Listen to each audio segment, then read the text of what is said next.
ಮಂತ್ರವೇ ಇಲ್ಲ. ಕೆಲವರು ಮಾಡಿಸುವಾಗ, ಶ್ರಾದ್ದಾದಿಗಳು ಮಾಡಿಸುವಾಗ ಮಂತ್ರವೇ ಹೇಳಲ್ಲ. ದೊನ್ನೆ ಎತ್ತಿ, ದೊನ್ನೆ ಮುಚ್ಚಿ, ನೀರು ಕುಡೀರಿ, ತೆಗೆದಿಡಿ, ಪಕ್ಕಕ್ಕಿಡಿ, ಇಷ್ಟೊಳಗೆ ಮುಗಿಸ್ಬಿಡ್ತಾರ್ರಿ. ಮಂತ್ರವೇ ಇಲ್ಲ, ಬರೀ ಕಾಮೆಂಟ್ರಿ ಒಳಗೆ ಕ್ಲಾಸ್.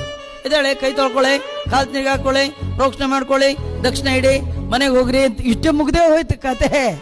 ಇದೆಲ್ಲ ಶ್ರಾದ್ದ ಆಗತ್ತ. ಮಂತ್ರಹೀನಂ, ಮಾತಿರ್ಬಾರ್ದು. ಮಾತಾಡಿದ್ರೆ ಮೈಲ್ಗೆ. ಯಜ್ಞ ಮಾಡುವಾಗ, ಊಟ ಮಾಡುವಾಗ, ಶ್ರಾದ್ದ ಮಾಡುವಾಗ, ದೇವರ ಪೂಜೆ ಮಾಡುವಾಗ ಮಾತಾಡಿದ್ರೆ ಮೈಲ್ಗೆ.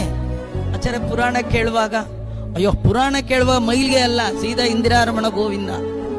ಅದು ಯಮದೇವರು ತನ್ನ ದೂತರಿಗೆ ಹೇಳಿದ್ದಾನೆ, ಯಾರನ್ನ ನನ್ನ ಲೋಕಕ್ಕೆ ಕರ್ಕೊಂಡು ಬನ್ನಿ ಅಂದ್ರೆ ಕಥಾಭಂಗ ಕರಾಶ್ಚಯೇ, ಯಾರು ದೇವರ ಕಥೆ ನಡೆಯುವಾಗ ಮಧ್ಯ ಮಾತಾಡ್ತಿರ್ತಾನೆ ಅವನ್ನು ಮೊದಲು ಬುಕ್ ಮಾಡ್ಕೊಂಡು ಕರ್ಕೊಂಡ್ ಬಂದ್ಬಿಡಿ ಅಂತ ಹೇಳಿದ.